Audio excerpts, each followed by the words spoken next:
प्रधानमंत्री नरेंद्र मोदी ने कहा था कि मेरी राजनीतिक सूझबूझ कहती है कि मनरेगा को कभी बंद मत करो। उन्होंने ऐसा इसलिए कहा था कि वो विपक्षी दलों पर एक निशाना साध रहे थे। उन्होंने कहा कि मैं ऐसी गलती नहीं कर सकता क्योंकि मनरेगा आपकी विफलताओं का एक जीता जागता स्मारक है। मेरी राजनीतिक सूझबूझ कहती है कि मनरेगा कभी बंद मत करो।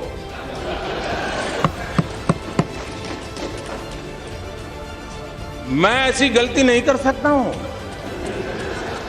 क्योंकि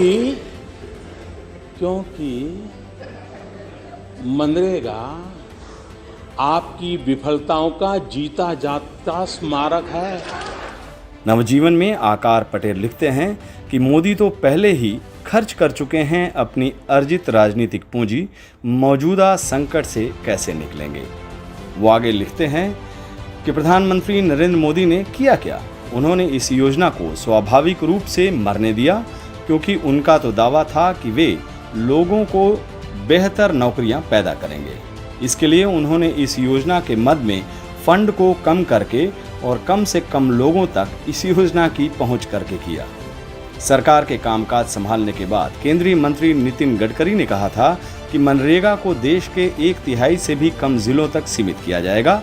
इसके अलावा एक काम और मोदी सरकार ने किया और वह यह कि मनरेगा की मजदूरी के भुगतान में देरी शुरू कर दी, जबकि प्रावधान यह था कि मजदूरों को 15 दिन में पैसा मिल जाना चाहिए, लेकिन भुगतान में देरी 2014 में 74 दिनों तक पहुंच गई। मोदी सरकार के कामकाज संभालने के 6 माह बाद दिसंबर 2014 में सिवाय 5 राज्यों के बाकी सभी राज्यों को मनरेगा के मद में 2013 के मुकाबले कम पैसा मिला। वो आगे लिखते हैं कि जैसे जैसे भारत की अर्थव्यवस्था कमजोर होती गई और बेरोजगारी बढ़ने लगी, मोदी सरकार ने उसी मनरेगा में ज्यादा निवेश करना शुरू कर दिया, जिसे प्रधानमंत्री ने नाकामियों का स्मारक कहा था। 2014-2015 में मनरेगा के मद में 32,000 करोड़, 2015-16 में 37,000 करोड़, 2017-18 में 55,000 करोड़, 2018-19 में 61,000 करोड़, 2019-20 में 71,000 करोड़ और 2020 में 1,10,000 करोड़ रुपए का प्रावधान किया। नाकामियों का स्मारक इस तरह आकार में करीब 3 गुना हो गया। इतना होने पर भी यह योजना उस आबादी की नौकरी की मांग नहीं पूरी कर पा रही है जो बेरोजगार है। मौजूदा वित्त वर्ष में इस अनुमान के साथ कि मांग कम है, इस योजना के लिए सिर्फ 73,000 करोड़ रुपए का बजट रखा गया, लेकिन इस साल के पहले 5 महीने में ही कुल बजट का 80% खर्च हो चुका है और काम के लिए लोगों की मांग बढ़ती ही जा रही है।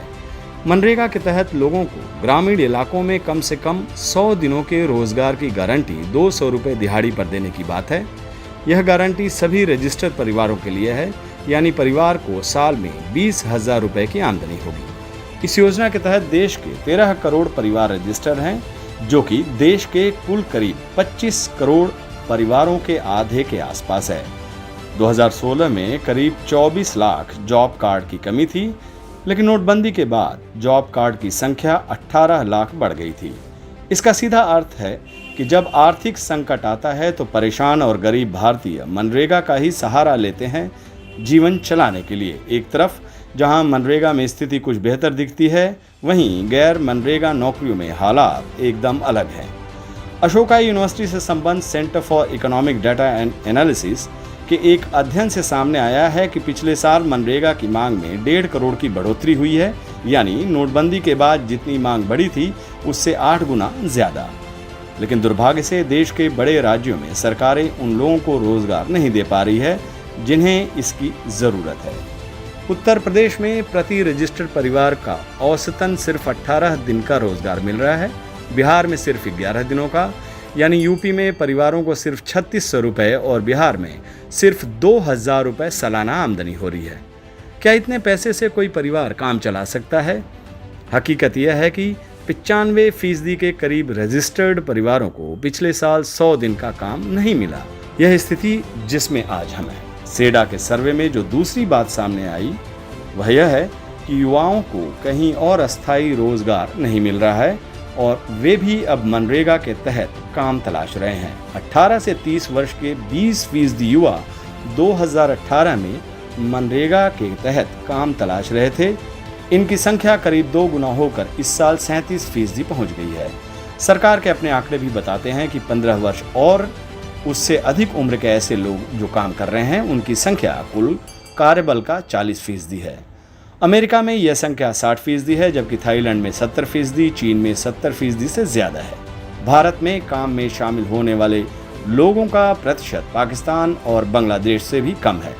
तो क्या भारतीय कमजोर हैं या कामचोर हैं? नहीं, हकीकत यह है कि काम है ही नहीं। Centre for monitoring the Indian economy CME ने कहा कि 2016 में देश की काम करने लायक आबादी में सिर्फ 42% के ही पास काम था, लेकिन 2017 में यह आंकड़ा 41% पहुंच गया और इसके अगले साल 2018-19 में 39% और 2019 में 36%।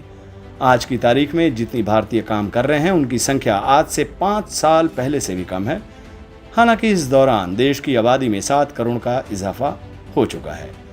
यह समस्या ऐसी नहीं है जो आसानी से खत्म हो जाएगी, क्योंकि ये आंकड़े दिन ब दिन खराब ही होते जा रहे हैं।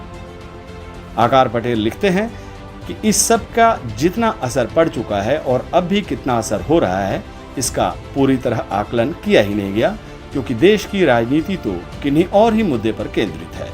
अब सवाल है कि क्या देश की अधिकतर आबादी इसी तरह खामोशी से सहन करती रहेगी? वह तब जब असमानता साफ तौर पर हमारे सामने है। अगर इस सवाल का जवाब नहीं है, तो यह जरूरी हो जाता है कि देश इस बारे में बात करे, चर्चा करे, न कि लोगों की सहनशीलता के जवाब देने और गुस्से के फूट पड़ने का इंतजार करे।